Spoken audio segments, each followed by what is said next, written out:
Olá, bem-vindo à nossa segunda aula de Psicologia aplicada à enfermagem. Hoje nós vamos falar sobre as principais teorias da enfermagem. Então, continuando com o material fornecido para vocês, hoje nós vamos começar falando sobre teoria behaviorista. O que é o behaviorismo? Também conhecido como comportamentalismo, é uma área da psicologia que tem o comportamento como objeto de estudo.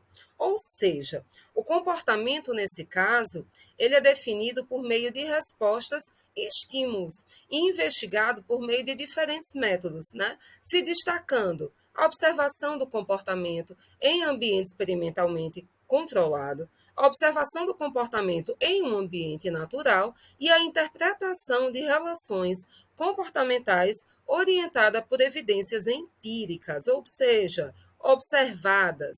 No âmbito da educação, o behaviorismo ele remete para uma alteração do comportamento dos elementos envolvidos no processo de aprendizagem. A educação ela é um importante elemento capaz de transformar a conduta de indivíduos.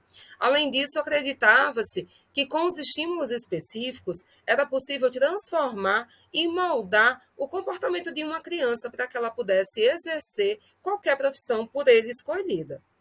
Então, nós temos dentro do behaviorismo um método criado por um psicólogo chamado Skinner, também conhecido como câmara de condicionamento operante, que se tratava de um espaço pequeno e fechado, onde o animal, normalmente um camundongo, era colocado e treinado para realizar um comportamento específico. Essa caixa era equipada com uma alavanca ou um botão que o animal deveria pressionar para receber uma recompensa, como comida ou água. E ela também dava o reforço negativo. Então, a gente tinha, através de um alto-falante, tinha um sinal luminoso, tinha um botão em que ele poderia apertar para receber alimento. E aí ele tinha a saída desse alimento. Só que, se ele apertasse o botão na hora errada, ele recebia um choque elétrico. Então, ele precisava compreender, na verdade, né, através dessa técnica, qual era o momento correto para que, apertando o botão, ele recebesse comida e não um choque.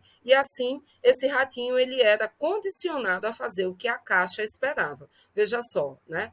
Skinner achou que isso poderia ser aplicado tanto a crianças como a outras pessoas. Na verdade, ao longo da história, né, desde que essa caixa foi criada, desde que o behaviorismo foi criado, vários momentos tentaram criar condicionamento dentro de pessoas ou até de sociedades. Então, como é que a gente pode relacionar a teoria behaviorista com a profissão de técnico de enfermagem?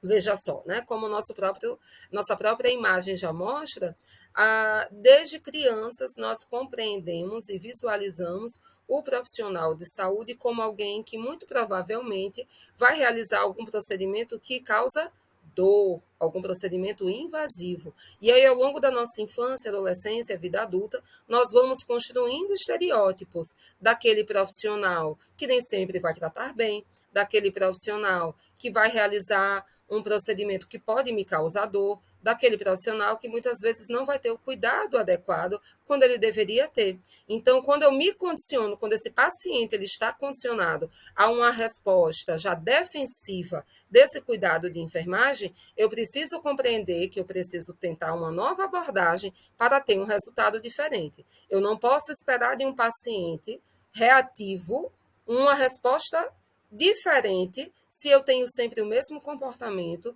de outros profissionais que vieram antes de mim. Então, seguindo com as nossas teorias, nós temos a teoria gestaltista.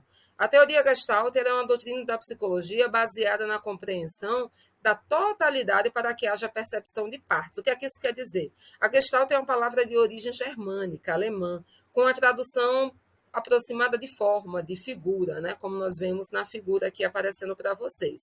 Então, a teoria da Gestalt, né, também conhecida como psicologia da Gestalt ou psicologia da boa forma, ela faz parte dos estudos da percepção humana, que começaram a se desenvolver entre o final do século XIX e os primeiros anos do século XX. Então, a Gestalt surgiu como uma filosofia que acreditava ser possível a percepção do todo apenas após a compreensão das diferentes partes, ou seja, eu precisava compreender cada parte para que, juntando essa compreensão, eu pudesse ter uma noção do todo. Então, de acordo com o psicólogo austríaco Christian Voerefels, a percepção humana ela é formada a partir da junção de duas características das formas: as sensíveis, relativa ao objeto em si, e as formais, os ideais e visões de mundo particulares de cada indivíduo.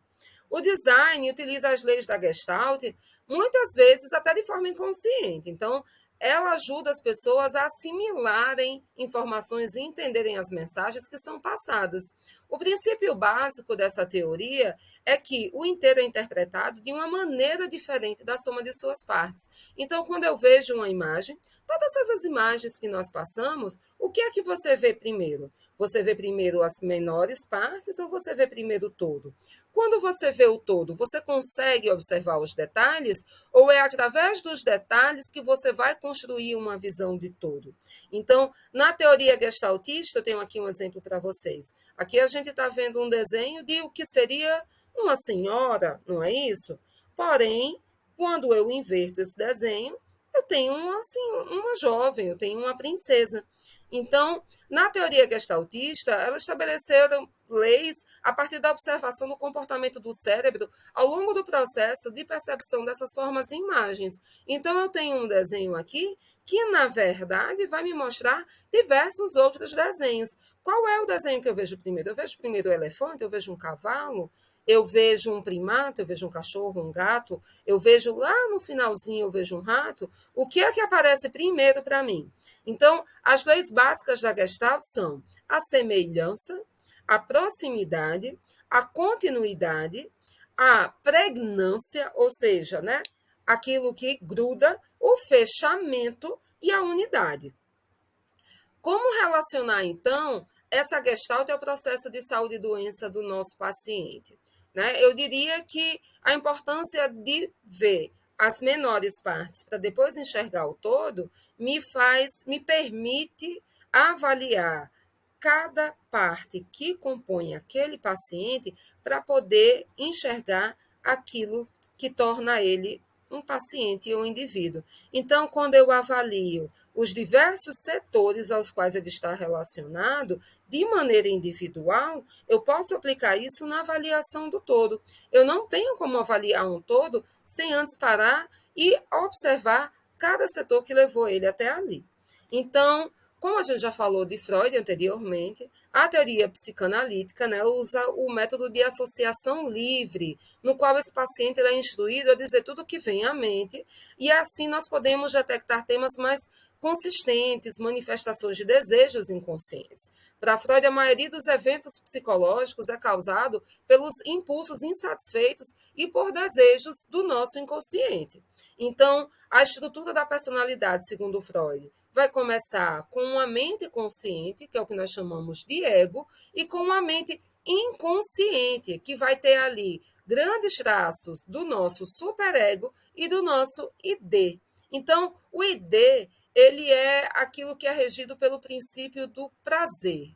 É a parte de nós que está ligada à libido, relacionada à ação de impulsos, né? E é considerado inato, tá? Ele está localizado na zona inconsciente da nossa mente, sem conhecer aquela realidade consciente, conhecer ética, conhecer moral. Ele age, portanto, apenas a partir dos estímulos instintivos, o que atribui uma característica, né, após esses instintos da moralidade. Já o ego é a parte consciente da nossa mente, sendo responsável por funções como percepção, memória, sentimentos e pensamentos. Ele é regido pelo princípio da realidade, sendo o principal influente na interação entre sujeito e ambiente externo. É um componente moral que leva em consideração as normas éticas existentes e atua como um mediador entre o ID e o superego.